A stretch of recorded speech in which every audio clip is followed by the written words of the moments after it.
The life of Paul Lawrence Dunbar. Dunbar was born on June 27th, 1872, to Fries and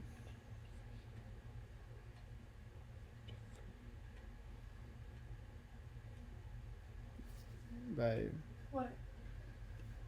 Free was born on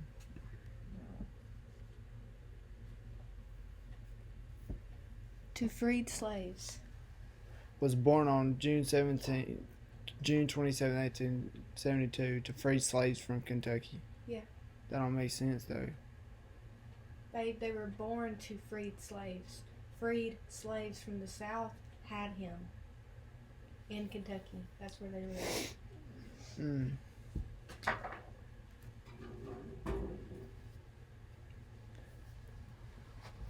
The life of Paul Lawrence Dunbar. Dunbar was born on June 27th, 1872, to free slaves from Kentucky. He was one of the very first influential black poets in American literature. Dunbar was a student at the high school in Dayton, Ohio, where he first began his poetry writing journey. He was the only black student in his school, but yet overcame the odds and became class president and class poet.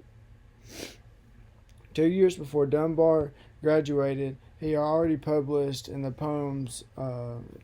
published poems in the Dayton Herald and worked as an editor in the Dayton Tatler. The Dayton Tatler was published by a former classmate, Orville Wright, who later came to his fame with his brother as the White Brothers.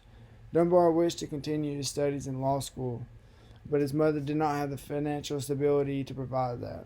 So Dunbar sought employment around Dayton and was turned down because of his race. Finally became an elevator operator and continued writing. Dunbar's friend, James Matthews, gave him the recognition he needed outside of Dayton. He became a well-known writer and fully devoted himself to being a writer once his poems were being published. Dunbar died on February 9th in 1906 at 33 years old because of illness related to alcoholism.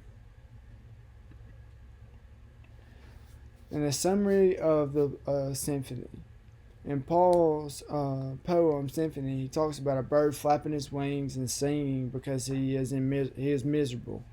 Using his bird as a symbol of himself because of his life and his alcohol addiction, he describes he knows what a caged bird feels like.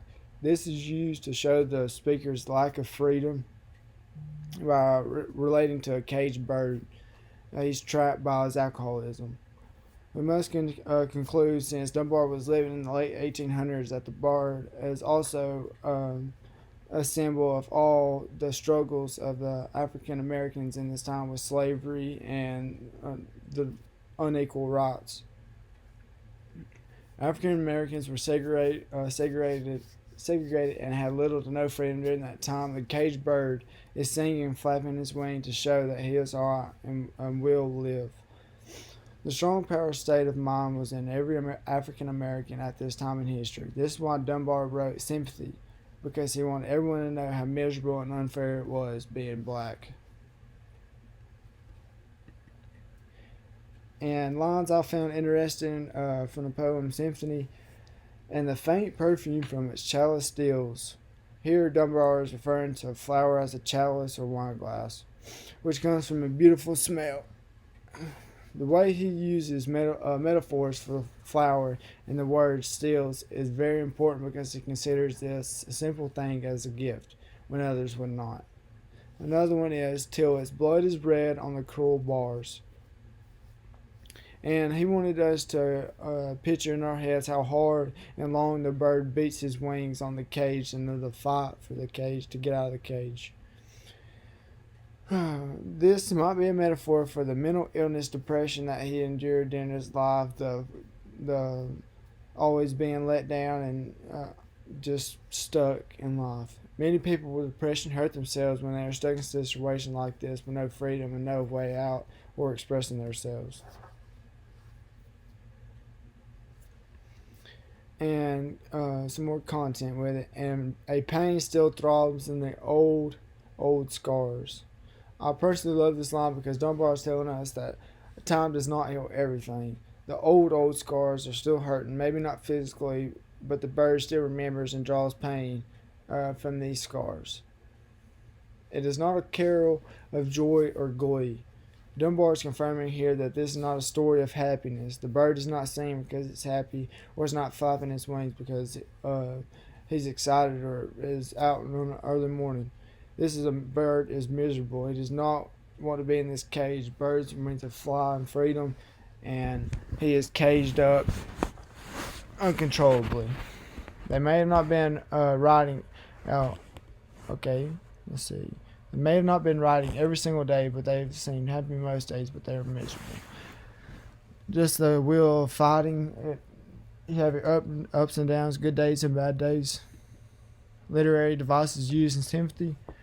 Irony is used throughout the poem because he is describing a semi-happy bird while actually talking about a semi-happy community of people.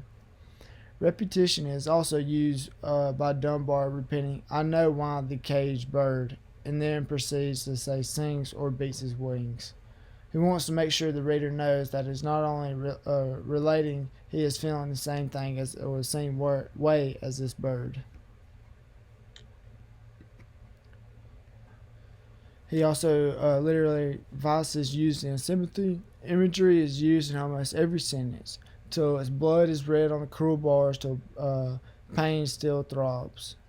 Poets again with a keener sting, and many more examples. But these few show the pain and agony of this bird and what it's going through, yet it still continues to sting.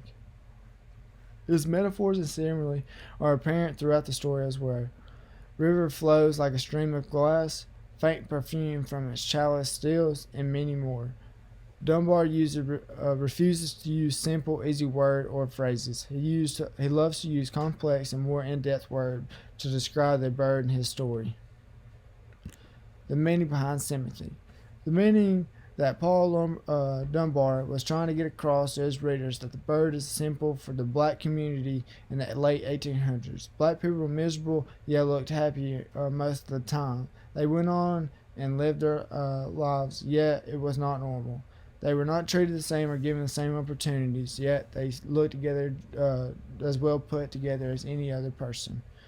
The bird in the story is singing and flapping his wings, all of while he is hurting himself because of his misery being without freedom. His old scars still hurt him to this day just because they remind him of hard times. Americans may have healed from slavery and segregation, but the pain of memory would never go away. And these are my references. All right.